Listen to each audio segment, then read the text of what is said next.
Political parties in Britain are busy campaigning ahead of next month's snap elections. The battle between the Conservatives and the Labour Party is already heating up, with the Tories attacking the opposition's spending plans. Prime Minister Boris Johnson called the election in a bid to break the Brexit deadlock in Parliament. And for the latest, our correspondent Ollie Barrett joins us live from London. Ollie, political parties in full campaign mode. What's the latest? Do you have any discernible alignment or realignment of partners and maybe foes here? Well, today has really been about economic policy, and the two main political parties here really trading blows on that issue. The opposition Labour Party unveiling spending plans worth around 200 billion extra US dollars. That's on things like hospitals, schools, infrastructure, green issues as well, social projects.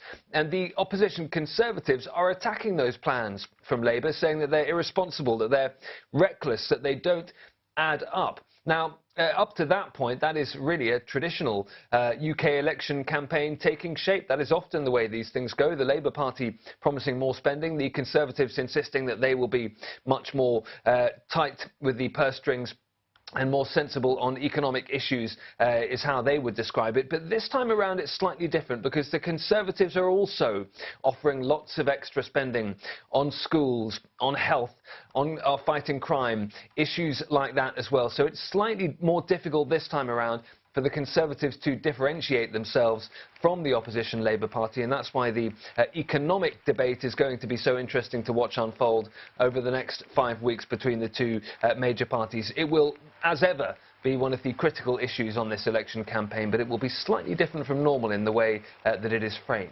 Well, what about how Brexit is being framed by the different parties, Ollie? What sort of challenges do these political parties face with regards to Brexit in this election? Well, in one sense, it's easier for the Conservative Party to say that they have a clear position on Brexit than the opposition Labour Party. Boris Johnson, of course, has a deal already agreed with the European Union. He says that if a majority is delivered, he can therefore deliver that Brexit deal by the end of January and then move on to the next phase of negotiations. The opposition Labour Party is saying that what they want to do is renegotiate the Brexit deal with the European Union and then put that deal to the British people in a second Brexit referendum. We still don't know, though, which way Jeremy Corbyn, the leader of the opposition Labour Party, would vote in such a referendum. So still some doubts over exactly what Labour's position would be at that point.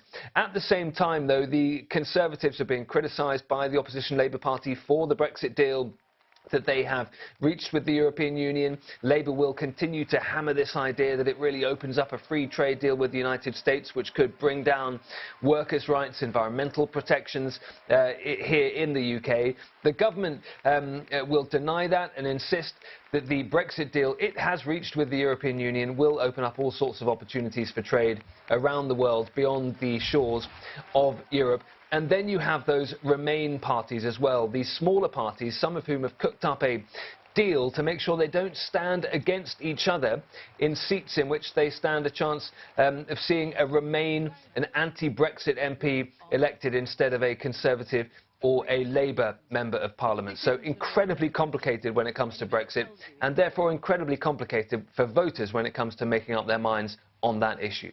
All right, many thanks for that update. Ollie Barrett speaking to us from London.